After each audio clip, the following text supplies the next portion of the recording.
never know if it could change your life. Take a chance, you're neither wrong or right. You never know if you don't roll them dice. You better roll them dice. You never know if it could change 2 is the maximum number of like weekly campaigns that any person can reasonably run. Yeah. And someone prove me wrong. I think, well, God, if I had like, if I weren't like also working like a full-time job and things like that, but even with that, it's still pretty challenging. So, well, Rob, I DM 5 campaigns because I consider teaching a class of student the ultimate role-playing game. Get the fuck out. I also have come around to the idea of a bi-weekly, as in every 2 weeks, not twice a week game. I've always been a big fan of weekly so that you maintain consistency and, build a rapport, but bi-weekly is okay if you'd make it happen every 2 weeks. But I'm also playing in 1 or 2 other games, and so I'm like, my evenings are distressingly full, and so I'm gonna have to step back and try to figure out, just in terms of like adult scheduling, how to do all the things that I want to do, because I want to do a lot of things. Anyway, just so you know, even those of us experts who have our own professional podcast still struggle with this stuff. So if like every other adult on the planet, you're trying to figure out how to fit in D&D with everything else, don't worry, you're not alone. Matt and I don't have kids though, so best of luck to you, those of you who do. Right. It seems like, and our listeners blessed with children, please correct us, but it seems like the worst time is like childbirth to like age 7, right? Because after that, you can just play with your kids. Right. But that's like a no-go zone. Yeah, no, it does seem like you just have to take a hiatus or play very infrequently until you have children that can either participate or can be sent off to some other activity in the evenings. Send them to the Boy Scouts. Send them to the Boy Scouts. Worked great for Matt and I. Yeah, we spent a lot of time playing Dungeons and Dragons and Magic the Gathering and the Boy Scouts. We did. So, we did. That's not what they wanted us to be doing, by the way.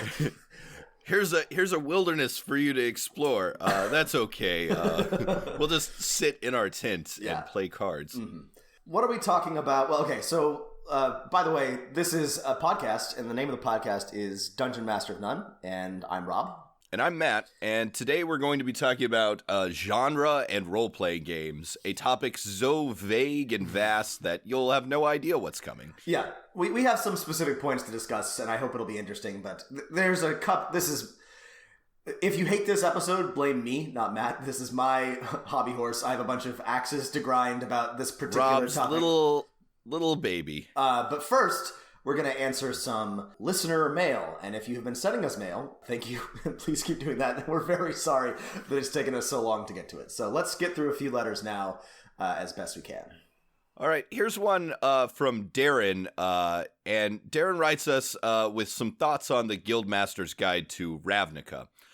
He says, I've been playing Magic for about 20 years, and Ravnica was my favorite plane. So much so that I ran a Ravnica campaign using mutants and masterminds back in 2013. Darren also says he's glad they don't use the mechanics of the Magic card game anywhere in Ravnica or reference the 5 colors. I don't think the mechanics of a card game would work particularly well in D&D. Instead of shoehorning him in, they allowed the source material to be reinterpreted in the best way for D&D. He goes on to say, likewise, the Planeswalkers just don't really fit there. I think he's right. Yeah, here's what I thought was really interesting that Darren said. Darren writes, okay, I figured it out. Ravnica is meant to be used like Shadowrun. You can accomplish your own goals, but you can never change the system.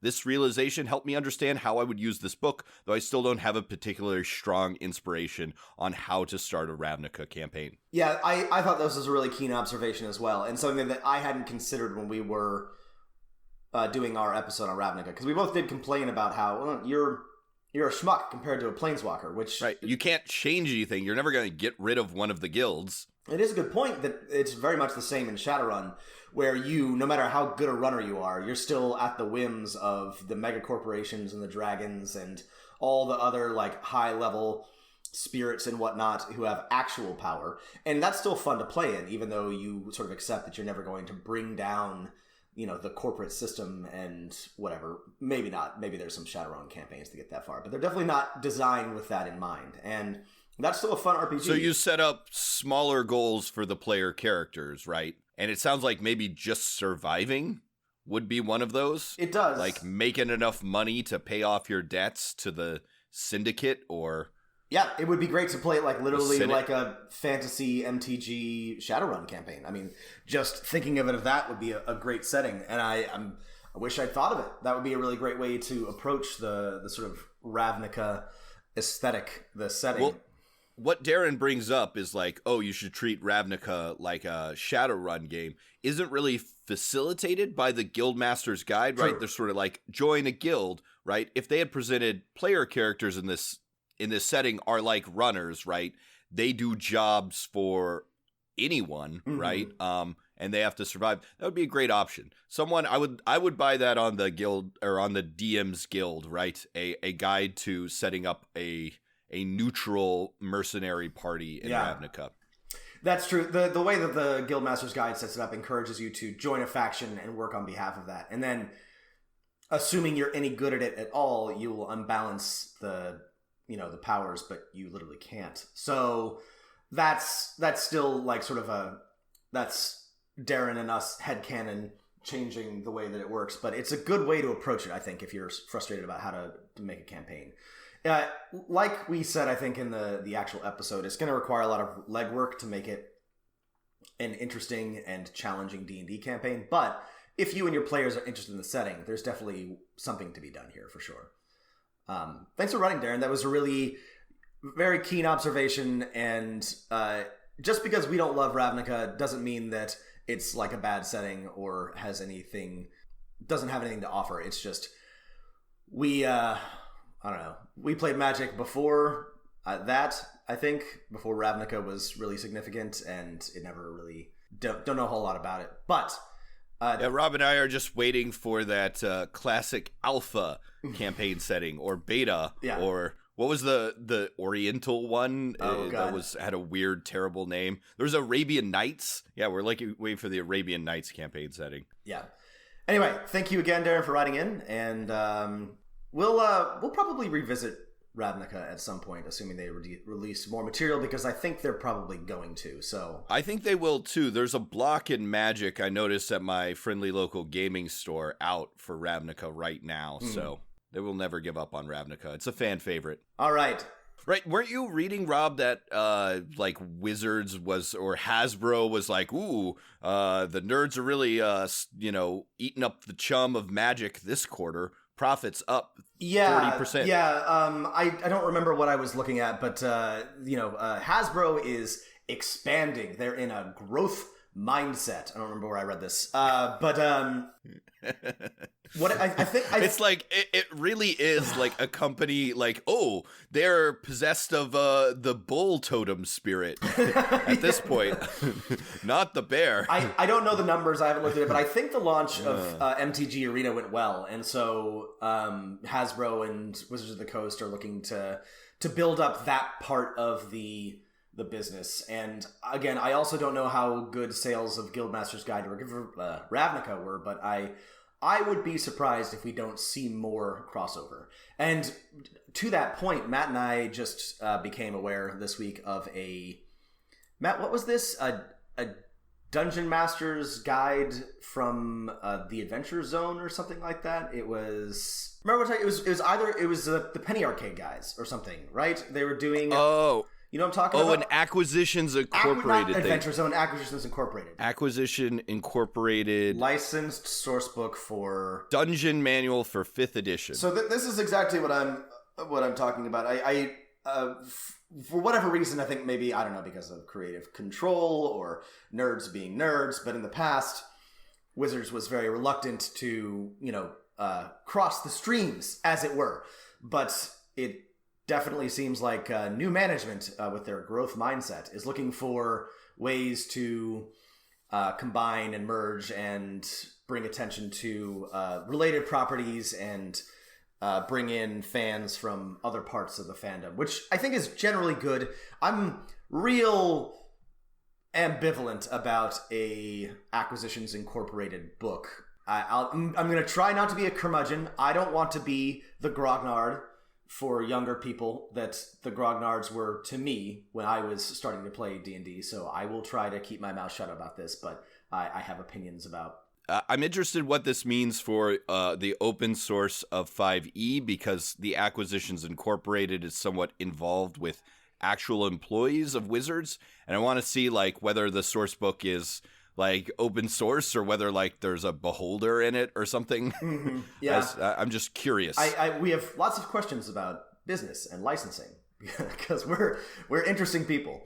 Okay. Honestly, one thing we have to do in the future is have an episode with some people who have sold very well on the Dungeon Masters Guild and talk about the business of 5e. Yeah. So, oh, by the way, you can write in for any reason, but if you're somebody who does business or has posted on DM's Guild, we would love to get your perspective on that. Matt and I, despite all of our talking, actually haven't put anything up. But that's not true. We put one thing up on DM's Guild. We haven't really done much on DM's Guild.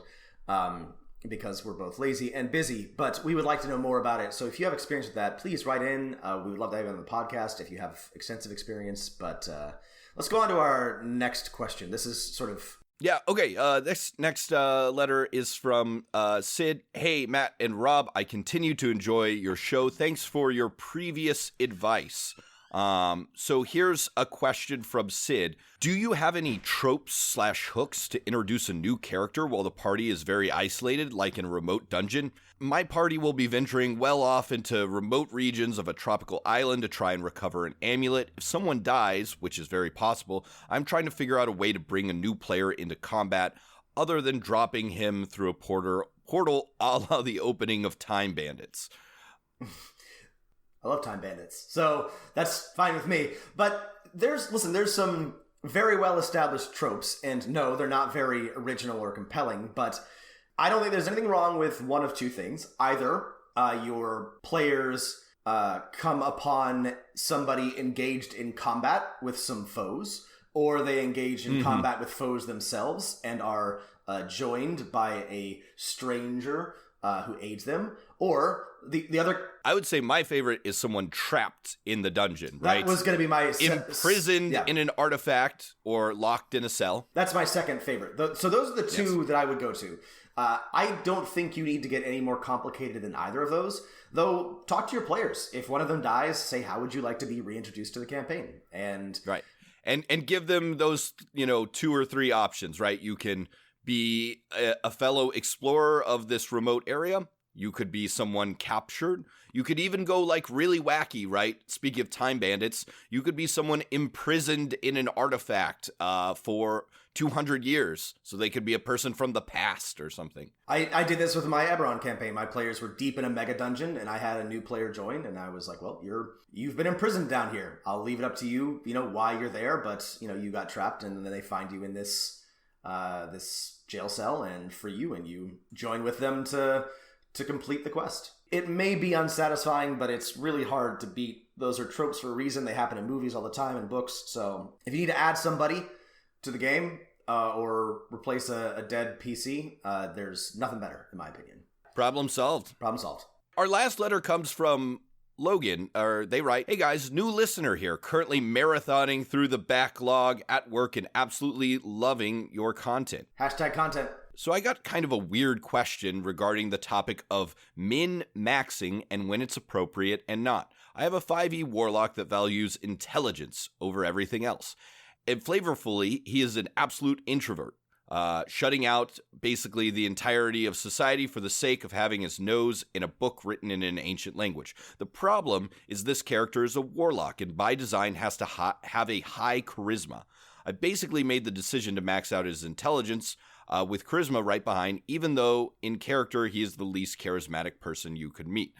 But for other listeners out there, how close to the line is that getting? Is it appropriate to max a stat for the sake of a class, not a character? I have 2 thoughts here. One, there is nothing wrong with maxing a stat to be effective in combat and in game.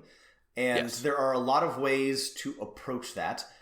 It's also, and I want to push back on this, it's not especially good or necessary role-playing to intentionally cripple yourself for the sake of a character. That's not exactly what that's not the opposite of min-maxing.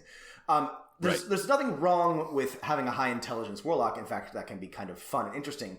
However, if your character concept is that they're a bookish nerd introvert, there are lots of ways to accomplish that don't require genius level intellect. And there's also ways for an introvert to be charismatic that don't, again, require being the life of the party. I think that's a key point here, right? Charisma could mean, just because you have a powerful charisma score doesn't mean everyone likes you, right? If you choose to not be a likable person in character, your high charisma score could just represent your strong willpower with negotiating with otherworldly deities, like your pact person. Or you've got, a presence, or, you're mysterious. Women fawn over you after the bar, even though you don't notice them and don't like people at all, because you just have something about you. There's lots of ways to perceive a certain je ne sais quoi. There's lots, and this is how we work within the framework of the game, which is deeply imperfect. But I love the idea of like a bookish warlock, and I think one of the most interesting things for me is trying to find ways to represent unique and interesting characters within the framework of the game so that they aren't useless. So give your warlock some intelligence, but also, ask yourself, because a warlock draws their power from the relationship to the patron in the other world and needs a high charisma, what does that look like in a bookish, reserved warlock? Also, it's never been easier to have sort of an off-kilter character than it is in 5th edition, and stats are much less precious. So you can throw, a couple points here and there in something that's not strictly useful and still be an effective character. But you don't need to intentionally cripple yourself to meet a character concept, I guess is where I'm going with this. Yeah, I think that's basic good advice. You always want to make sure, because this is sort of a player question, that other players in your group, like I have played characters and particularly punishing campaigns that need everyone with very effective characters to survive, right? Make sure that, the party isn't expecting you to, do your fair share. If it's not a particularly punishing or on the edge campaign, it's not a big deal. But, sometimes there can be a little animosity if you create a less effective character than could be made otherwise from other players. So just, feel that out. You don't even have to bring it up, but... Yeah. Good question, though. That's a fun character concept, and I think, as Rob was saying, you don't actually have to put your intelligence higher than your charisma to make a bookish warlock. That can come out through play, but if you choose to do that, I would have no problem with that at my table. And this has a lot to do with the problem of abstracted stats, in that, in the real world, intelligence is a mix of like all sorts of different attributes. And, we now know that your actual raw IQ doesn't necessarily, well, one, doesn't mean anything, it's bullshit. But two, doesn't necessarily translate to effectiveness or ability to communicate your ideas or even the appearance of intelligence. That's it. Yeah. To just piggyback on that, Rob. So what we're saying is very. Okay, if you take a step back and look at the big picture. Sorry, you go ahead. What we're saying is that if you happen to have extremely average IQs, like your hosts. No, I'm just kidding. Just think about every person who's ever like tried to tell you what their IQ is, and ask yourself if you think that person is the smartest person you've ever met. And the answer is always no. So just, when you're thinking about your characters, remember that these are abstractions, and that intelligence can mean a lot of things, charisma can mean a lot of things, strength and dexterity, and constitution can mean a lot of things. Strength is how much you can bench. That is established, right? Strength is actually a linear relationship to how much you can lift, bro. Yeah. Anyway, if you don't have if you can't lift your body weight, you have a less than a 14th strength. Exactly. That's how it works. That's how it works. All right. I hope we sort of answered your question. The min-maxing question is like never going to be resolved within the role-playing game community, but I do think we're we, the community, is developing a more nuanced approach to it. And I think that newer systems are better about rewarding both players who want to min-max and players who want to have a specific type of character concept. I wouldn't worry too much about either in 5th edition, to be honest. Just don't be completely useless. You know, this just reminds me that 5th edition doesn't have any, flaw rules. I'm sure someone's made some homebrew ones, but, make some where, you have some character flaw, and then you get extra points for it. Because that, to me, is the essence of min-maxing. Yeah, right? that's the best way to min-max. Playing as a robot that doesn't have a language center and can only communicate in beeps and whistles, so you could get an extra shock probe. That is min-maxing to me. Yeah. Okay, let's move on to. Have you ever had a ridiculously min-maxed character, Rob? Have I ever had one? I mean, yeah. I've made attempts, but I've always been such like a background lore nerd that I always end up unintentionally nerfing myself a little bit because I don't like the flavor of I can't get my head around the most min-maxed option. I could never build a chain whip half orc fighter in 3.5 because I couldn't come up with an interesting angle for that. So I've made attempts, and I made some obscenely complicated Pathfinder characters, but they were not in any way, shape, or form the best they could be. They were not, Rage Pounce barbarians or anything like that. They were just, made use of a lot of different feats to accomplish a specific goal. I had a pretty min-maxed champions character once. He was basically Iron Man, but from the 80s.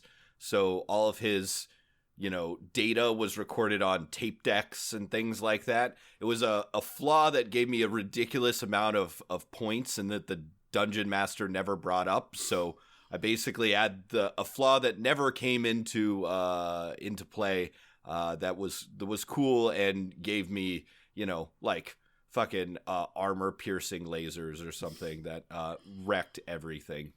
Oh, I did have that Falcon. I should play Champions again. I know, I need to play the Champions game.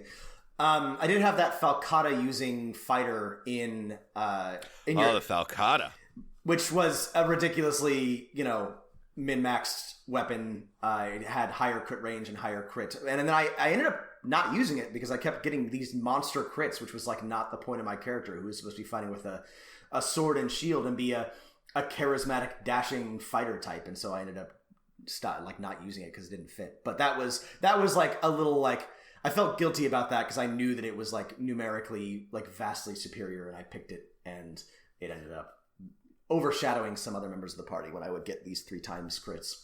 So we're going to thanks for sending us your letters. Keep them coming. We're going to take a quick break and be back with some genre talk.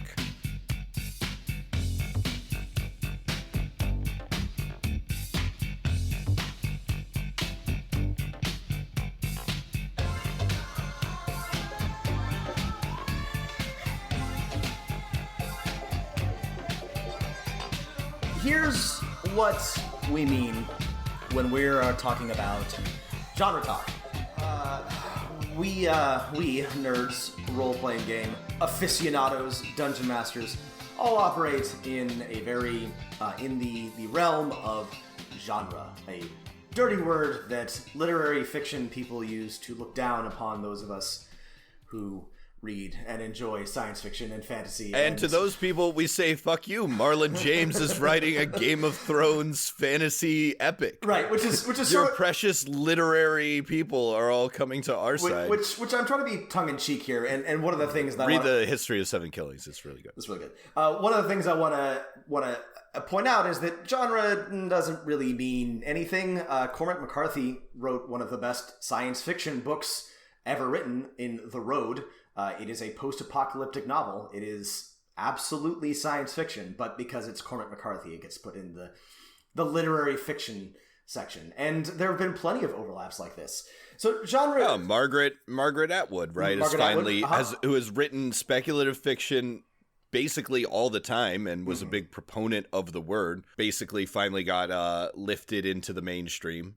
when we say genre, what we really mean is that, it's got the trappings of science fiction or fantasy. And there are a lot of really interesting definitions about what's fantasy and what's science fiction. And, it has something to do like, fantasy usually involves magic or a historical setting or unexplained phenomenon, whereas science fiction is obviously future-based. It has technology rather than magic. And, there's thematic differences. Fantasy tends to be, in my opinion, reactionary. Science fiction tends to be a little bit more, revolutionary and critical of the status quo. But these are increasingly fuzzy distinctions. And it's kind of who's that Supreme Court justice who said the thing about pornography? You know it and you see it. Yeah. That's Holmes? I don't know. That's generally how genre these days. But what we're talking about. We're talking about science fiction fantasy. And so we wanted to talk a little bit about how this fits into role-playing games. Because obviously... Sure. How does it fit? Because obviously Dungeons & Dragons is a fantasy game. Or is it, Matt? Well, I think on the surface, it almost certainly is, right? One of the know it when you see it things is you look at Dungeons & Dragons, you look at the way it's marketed, presented, from the font and the art to the names, suggested and everything, rely on all of your favorite fantasy things. It's got dragons, it's got swords and knights, wizards casting spells. So in terms of presentation and marketing and obviously target audience, it is clearly a fantasy property. But does that mean that it has to be a fantasy game? And that's sort of like the first question that we want to ask before we go into this a little bit further. Well, so I think, it doesn't have to be a fantasy game in that you can tell other types of stories, right? I think fantasy is very limited in the types of stories it can tell traditionally, right? There are new authors sort of breaking the mold. But, yeah. Fantasy had to be it seems like up until the 80s and 90s, fantasy had to be a story about a noble hero going on a quest or something like that. Right. And I think... Or wrestling with its inner demons and being a little misogynist and summoning some things and feeding souls to a sword or something like that. As one does. And I do feel like players often default to this setting because it's so ubiquitous. But that's not the only type of story that you can tell in fantasy.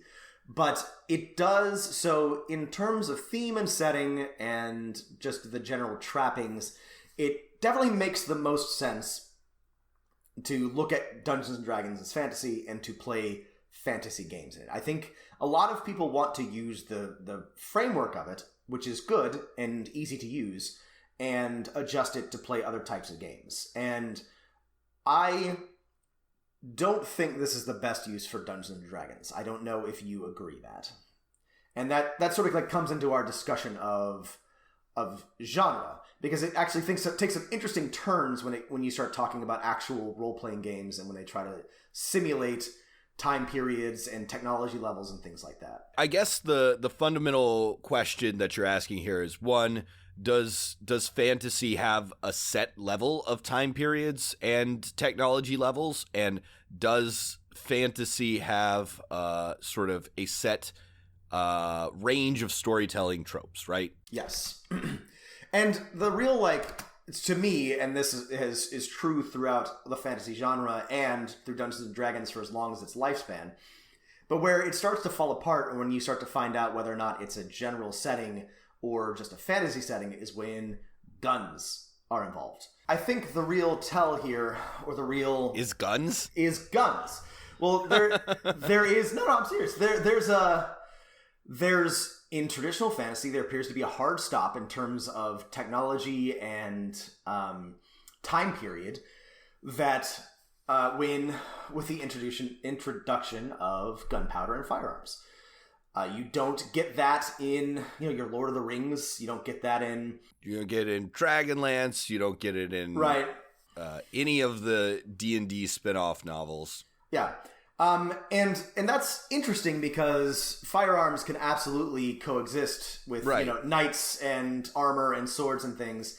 But, yeah, and they did in the real world in Europe for hundreds of years. There was no continuum, and people didn't view the introduction of gunpowder as sort of a hard break. It was you had cannons sieging castles along with catapults for centuries.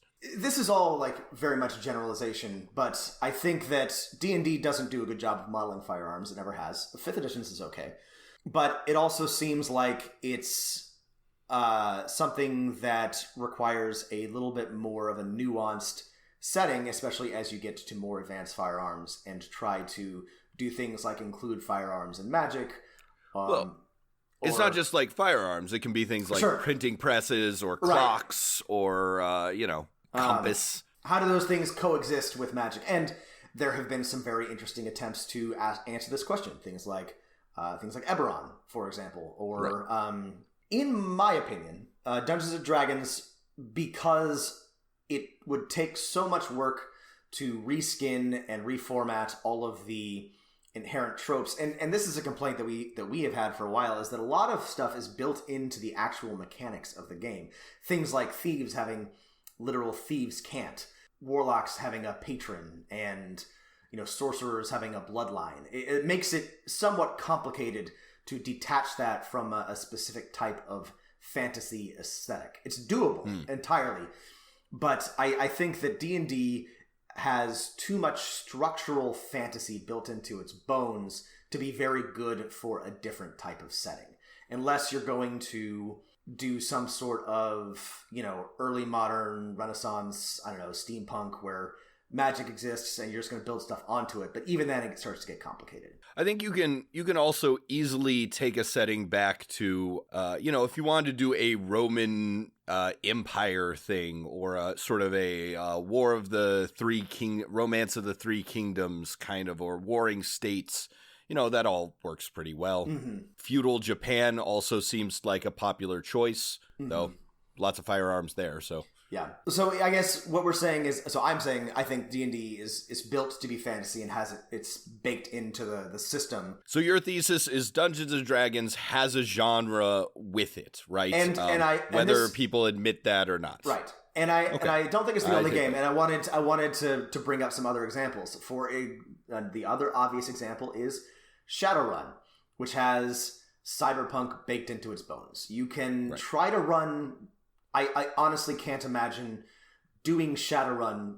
You can't detach it from the setting. It's almost impossible. Right. There's just too much mechanically built into the game from the foundation up to make it work without magic as well. But magic and tech and, grimdark future. Oh, that's I think that's a great point. One thing I would push back on is that Dungeons & Dragons also, the sort of sources of fantasy inspiration from it, I think are more varied than we often as sort of genre fans give them credit, right?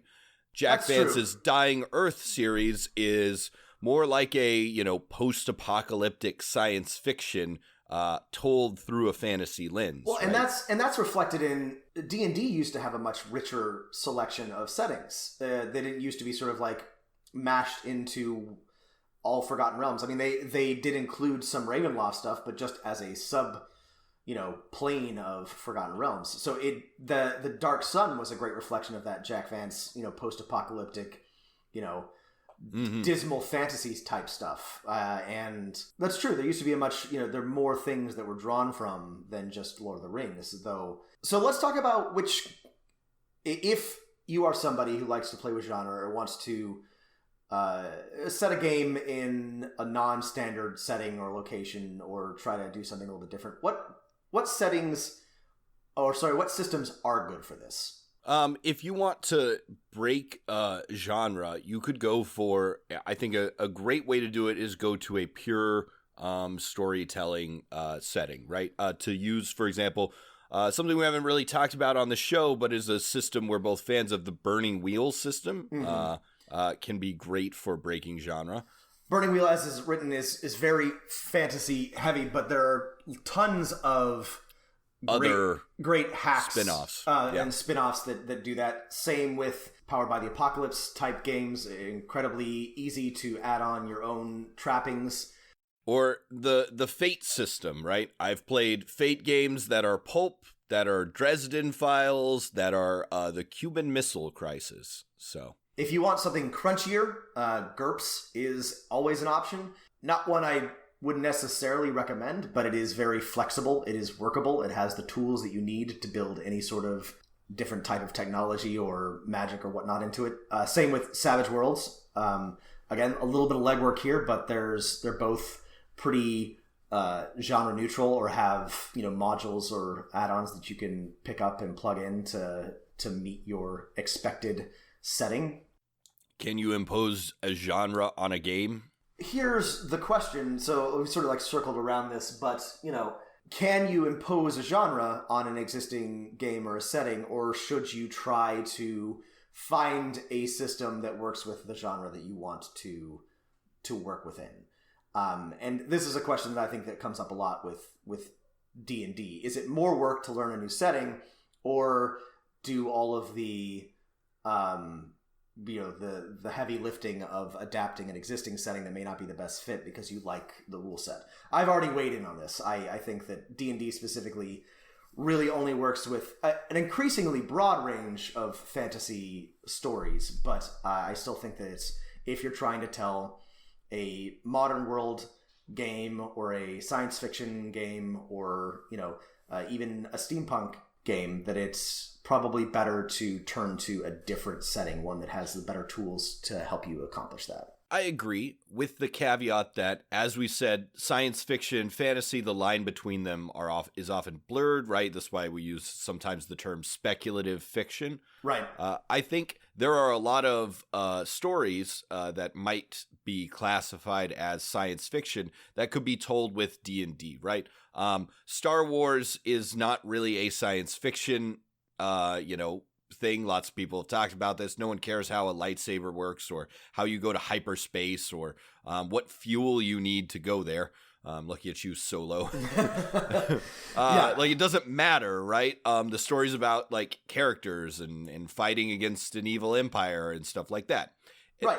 There's no reason why you can't tell a story like that with a fantasy tool set, right? You don't care how things work. And so this brings me to my sort of next point, is that there are differences between the genres, but I wanted to talk about this a bit because it comes up a lot in games, especially, in that sometimes genre is a distinct type of story, right? There are stories that can only be told that involve spaceships or time travel or relativity or something like that. There are some science fiction stories that can't be transported from one setting to another, but a lot, and this goes for fantasy too, but I think even less often, but a lot of them, if it's a hard-boiled detective story in space, or it's Gene Roddenberry describes Star Trek as wagon train to the stars. It's often an aesthetic, and this is true of two of some of my favorite genres or subgenres, cyberpunk and steampunk, which I wanted to talk about.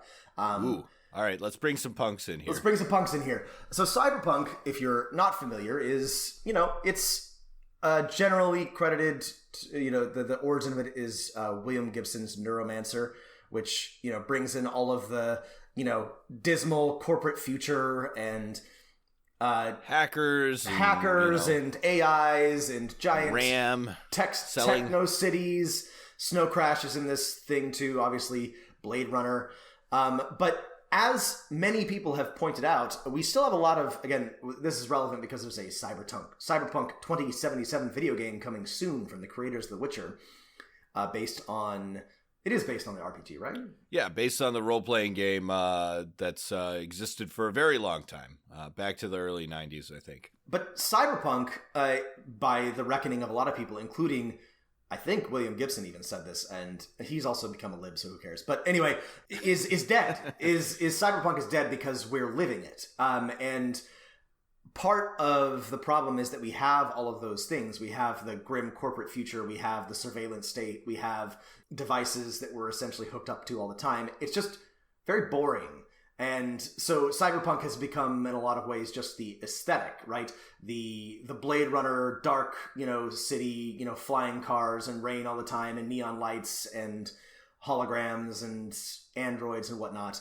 So you're arguing that Cyberpunk is just a look, an aesthetic, not a genre. That is what I'm arguing. Okay. I would say that the genre, again, and this is me being a little bit tendentious because I love Cyberpunk and I think there's still an interesting story to be told. But most of the Cyberpunk, books and movies that presented a future, we've already zoomed well past them, just not whole cloth, right? We have a lot of the things or living a lot of the presented futures. It just so happens to have the same shitty mid-century modern aesthetic that we've always had.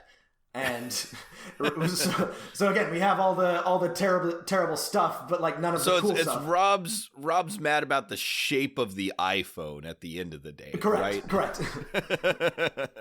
So the point that I'm getting at here is that sometimes if your genre interest is just an aesthetic, and this isn't a criticism, by the way, if you find it more fun to play in a game that has airships and this. Steampunk is also, in my opinion, not a genre. There's no unique story that can only be told if you have an airship or a steam whistle or monocles or something. It's just steampunk for Goths who've discovered the color brown. And again, I'm sorry, steampunk fans. It's just a look. Anyway, but that's okay. That's okay if you find that fun. We both like steampunk things. Matt runs. Isn't Crimson Skies kind of steampunky-ish? It's a little steampunky, except they actually have a gasoline and diesel using engines, right? Diesel punk? Diesel punk. And yeah, no, that is just an aesthetic. Yeah, I sort of hate steampunk, but I did read a novel called The Aeronaut's Windlass. Oh, by Brandon Sanderson, right? Yes, which is the most steampunk title of anything. No, that was by, it's by the Dresden Files guy. It's by Jim Butcher, right? I heard it was bad. Was it bad? It was really bad. The Aeronaut's Windlass is just designed to get every girl who's ever owned a corset and every man who's ever bought a top hat to buy it. And I'm sure that it worked. No, yeah, it's steampunk's the aesthetic where you wear a top hat and goggles, and cyberpunk you wear a black leather trench coat. Yeah, and you've got wraparound shades. Wraparound shades of a trench coat, exactly. And there are a lot of nuances here, and there's some really interesting conversation to be had about what is genre. But I'm specifically to role playing games. I guess what I'm getting at here is I want to encourage you to expand your horizons, look to other systems. We get a lot of questions, and I hear a lot about people trying to, run non-fantasy or very, very unique types of games in D&D, which feels to me like fitting a square peg in a round hole, especially because there's so many other systems that you could use instead. Think about aesthetics, think about setting, think about systems. Let's get specific here then. Could you take the aesthetic of either steampunk or cyberpunk and slap it onto the rules of D&D? Or conversely, could you take the type of stories that those genres often tell and tell them with D&D without the aesthetic? Yeah, and the answer is that I think that you could, depending entirely on how committed you are to that aesthetic. Sometimes when you see a steampunk story or a steampunk setting, there's very little that distinguishes it from any other fantasy setting, except that instead of seagoing vessels, they have airships, and and they got trains. And oh man, I saw a picture of someone who had built a quote unquote steampunk train, and there's little rockets and gears glued to the outside of this giant train engine. I'm like, God damn it. Trains are from the late 19th century. You don't have to make a steampunk train. They already had those. So if it's that, right, and if you just want to replace magic missile with gas lamp laser bolt, backpack or something like that, that is totally functional. If you want to really explore what it would be like to have a stuck Victorian society with, steam technology and we never invent the combustion engine or something like that, then you may need to get more creative. Same with cyberpunk or any science fiction property, I think. For example, Star Wars probably works really well in a D&D setting, probably. You need blaster rules, and you probably want to stick to a lot of the stuff that's exclusive to the original series because it doesn't get very complicated, but... I mean, here's the thing. I think you could tell a D&D story by, if you wanted to tell some of the themes of cyberpunk, right? If you wanted to have it set in a decaying city ruled by corporations, you could do that with Dungeons & Dragons. And you could also easily make it so that, there isn't a lot of, hacking tech that people fight with, laser swords or electric swords or something like that. And or you don't even have to have that, right? You could still have it be fantasy level technology and put everyone in leather coats if that's your deal. Mm-hmm. If you do want to do something like having, an additional layer of tech that's like a matrix like they have in Shadowrun, that would probably be relatively difficult to model in D&D. If you wanted to have extensive... Or the matrix is just the ethereal plane. That's true. You could actually, that would be a good workaround. It's just like you literally plane shift to the matrix, the plane of data. So yeah. Well, actually, yeah, that's a great way to do it. Is that they've used magic to replace computing. There's a plane of data, and there are data creatures that you basically you feed every week that keep all of your corporate secrets. Yeah. So I would encourage you to think about with a story, and we just kind of undermined my point because that was pretty good work around that. No, it's okay. I don't know what I'm talking about. Is to think about what of your desired setting is, again, flavor and aesthetics and theme and feel, which are important, and which of it is actually requires a certain level of technology or historical time period to tell the story that you want or have the type of game that you want. There are certain things that can only be done in fantasy or science fiction, but I think that the actual barrier is a lot fuzzier than we think, and that The Expanse is a great example of this. It works best, I think, in the setting that it's in, but a big chunk of it is just a detective story, or the Rocinante's crew is just adventuring party that happens to be on a ship, and you could easily put that on a sailing vessel instead and tell more or less the same story. Right, yeah, you could set it in the Second Punic War between Rome and Carthage instead of Mars and the UN. Exactly. In fact, you already have a place that worships Mars, so... Easily done. Yeah.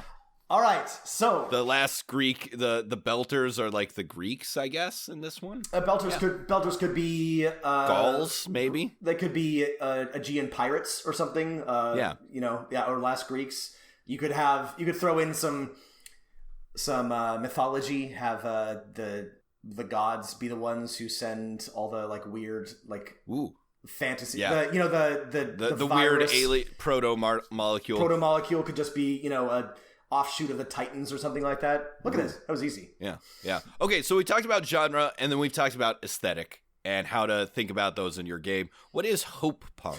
So this is all just a back. So now we're just adding punk to the end of words. Got it. So the real thing that I want to bitch about is this fantasy punk. This thing that has come up recently, and there've been several articles about this, called hope punk.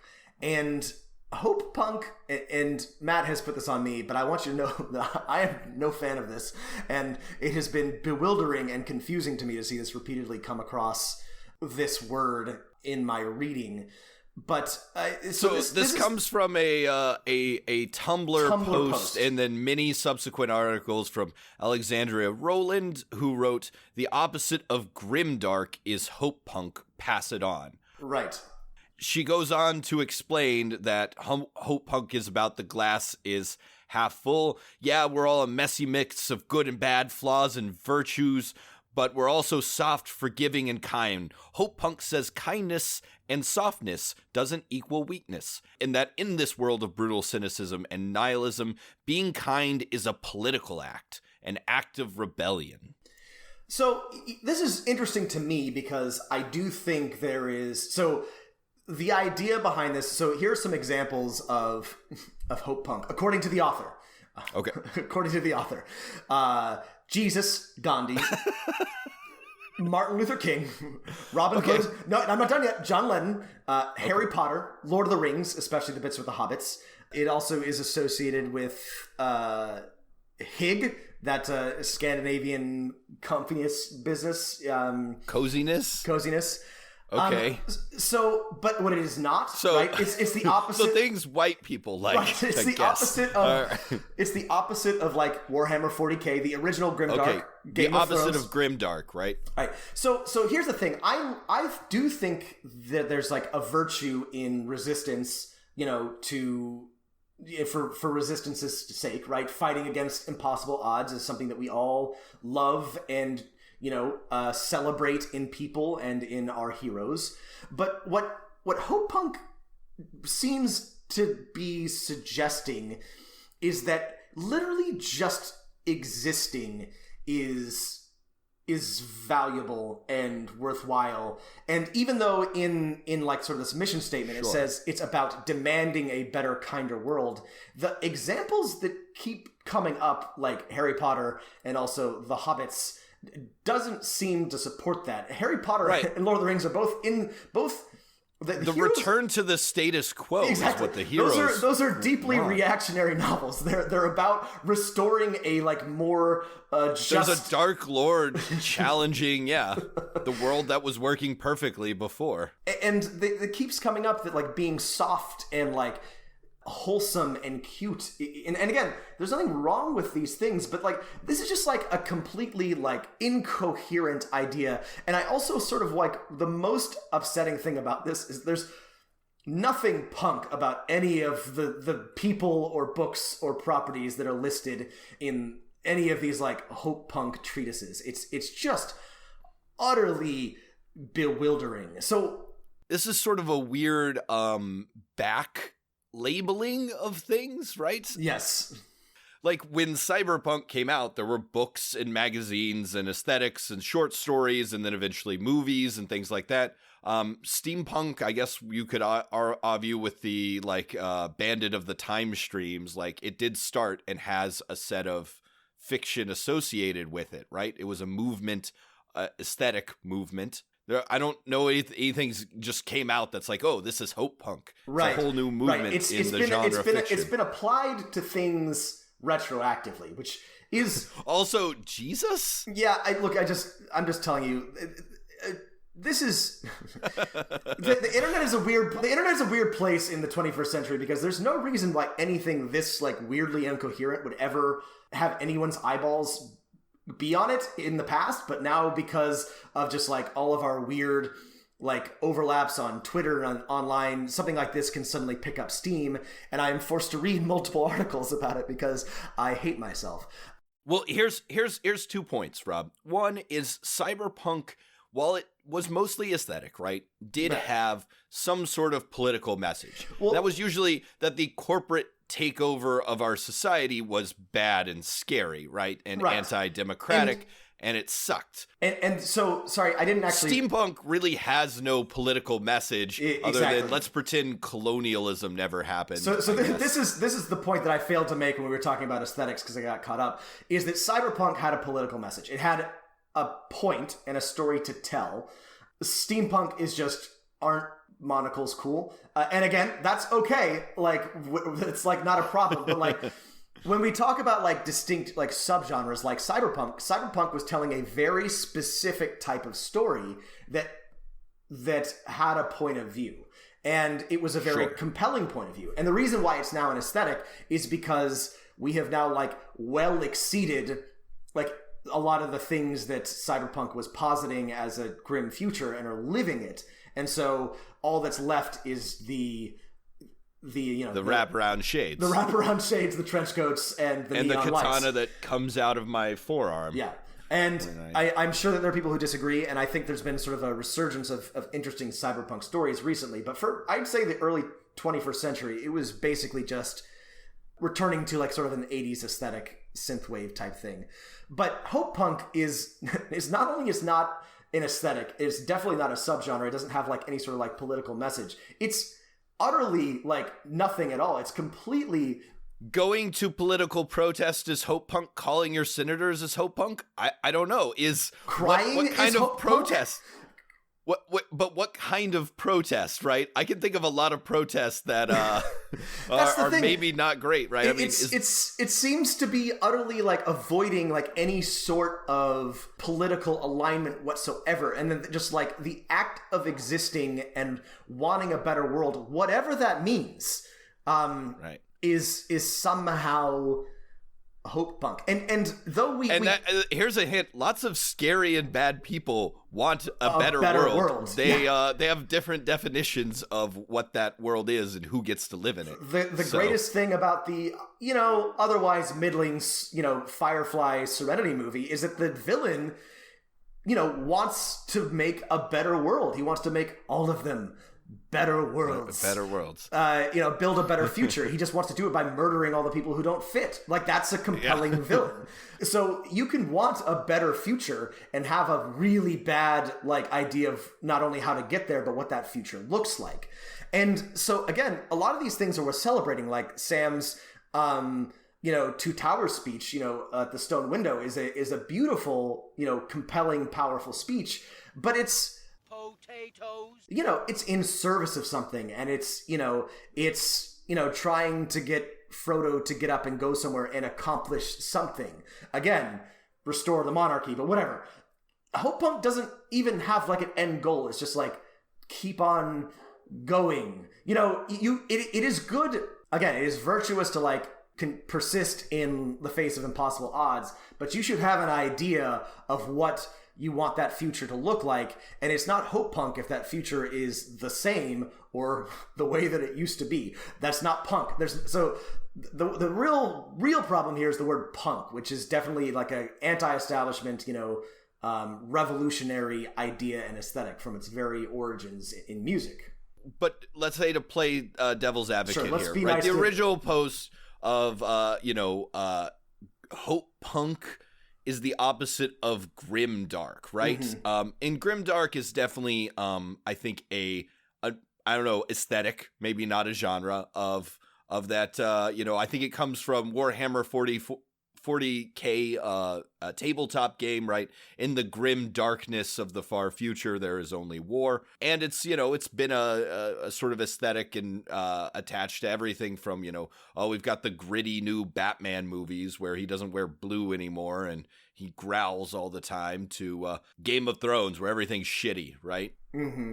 There's a lot of grimdark out there. Lots of people like to play grimdark role-playing games, right? What's our core criticism here? Because we've been really ranting and raving about hope punk, and this feels like kicking a puppy, because these are nice people who just want nice things, but there's my core criticism is that I think it's right to push back that every setting and role-playing game that you play has to be dark and gritty, right? Yes. We've talked about how much we both love the aesthetics and storytelling of Overwatch, where most of the heroes are heroes because they want to be good people and make the world a better place. But unlike the idea of hope punk, Overwatch has a fairly, it's still pretty vague and non-offensive, but their political message is equality, acceptance. It is the lowest effort of it's political, low effort, but there is something there. It is crime is bad. Crime is bad. Diversity inclusion is good. Again, it's something that almost nobody can disagree with. Robots and humans can be live friends together. And fuck.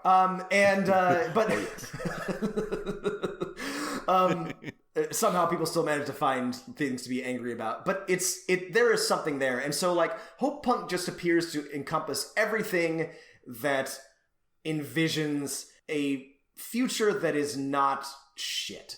And that's a useless category, both from a literary standpoint and from a political standpoint. I think that's probably my main problem with it. I also think a lot of this stuff about one of the things that it mentions is that community building is good, and I agree. And all of the examples they have about building communities is great, and it envisions the kind of future that we, for example, socialists, want. But it also says stuff like softness and wholesomeness and cuteness and crying. And again, there's nothing wrong with having emotions, but that's not that I don't know what that means, I guess is what I'm saying. I agree that, like, it's good to, like, show your emotions and that especially men need to do a better job, but, like, just crying is not hope punk. Crying is just crying. Like, you can cry for lots of reasons, some of them good and some of them bad. You could be angry for lots of reasons, some of them good and some of them bad. It seems to privilege certain emotions over others, which is the exact problem that, like, toxic masculinity has, in that it privileges certain types of emotions over others, and some emotions while are denying valid. that these are emotions. Right, exactly. These are not emotions. Right. Anyway, sorry. All right. I think we've put together why this is a problem. Right. You've taken a sort of a phrase like hope punk that calls to cyberpunk or steampunk, a thing that is primarily aesthetic, right? Things that become aesthetic, right? As opposed to telling a specific message, and then trying to take this aesthetic and saying it has an inherent political value when it doesn't have one. So genre is often bullshit, and it is often applied by booksellers or literary critics or whoever retroactively, and it doesn't do a good job. And this isn't just true of books or movies. You know, it's just, like, often something that's applied top down and doesn't do a good job of describing anything. But it has at least some sort of intellectual framework that helps it make sense, right? You can understand why something ends up in steampunk or cyberpunk or fantasy or high fantasy or grimdark or whatever. But hope punk doesn't even have that. It is completely just bland tapioca pudding of ideas that just has no, like, end or beginning. It is just a feeling, and not even a very specific one at that. And I think that's like my main frustration with it. But I have to say, and I agree with your frustrations, I'm glad all these million inexplicable articles came out talking about this, because it reminded me that I do grow tired of the grimdark aesthetic. Despite being fans of many grimdark properties and have played many role-playing games, it's like, hey, you know, let's play a role-playing game where the you know, things are bright and shiny and cheery. And I agree with this too. And I started to feel this. You know, the early aughts were a very grimdark time in terms of media. It was 24 and Batman and The Blade itself and Game of Thrones, and everything was grim and real, and Breaking Bad and The Wire, and, like, everything was just, you know, violent, and people died, and nobody was good, and there's a place for that. But, like, it got so popular that everything had to be grimdark, and I think there's, like, a certain... Let's make a grimdark Superman has to be the worst decision of all time. If there's anything that is hope punk, it's Superman. There you go. A uselessly bland, like, you know, meaningless blob of ideas that just is good without examining why. Sorry, DC fans. But the impulse is good, right? I agree. Push back against grimdark, which has become kind of a lazy trope in and of itself. And Matt and I, we love Overwatch. We love, you know, a lot of new things that have come out that are pushing against that posit a more interesting and brighter future and present rather than one that is miserable and grim. But this, as the kids say, this ain't it, Chief. Well, I think to close out, I want to now make a cyberpunk D&D without adding, like, technology or anything. You could add firearms or whatever, but, like, just using magic. Like, I feel like we should make a city. We could steal some stuff from the Guildmaster's Guide to Ravinica, and then basically there are other planes where corporations store their data. I think it's definitely doable. I love the idea of a plane of data and, like, data monsters, and I don't know, you have, like, data crystals or things that function as computers. This is doable. We can absolutely make this happen. Why isn't there like you know, people, when they store spells in their mind, right? Storing those spells have data and information and plans and things like that. There's a replace the Matrix with, like, the Shadowfell. All right, everybody. Thank you for listening to this podcast. We kind of went all over the place. I enjoyed it. I hope that you got something out of it. If I made you angry or Matt made you angry, please let us know. Write us at dmofnone@gmail.com. Add us on Twitter @dmofnone. Please. And if you have a time, just click 5 stars or leave us a 1-sentence review. It helps other people find the show. Thanks for listening. And if we didn't get to one of your letters, don't worry, we're going to work through them. We will see you all next week. Keep rolling them dice.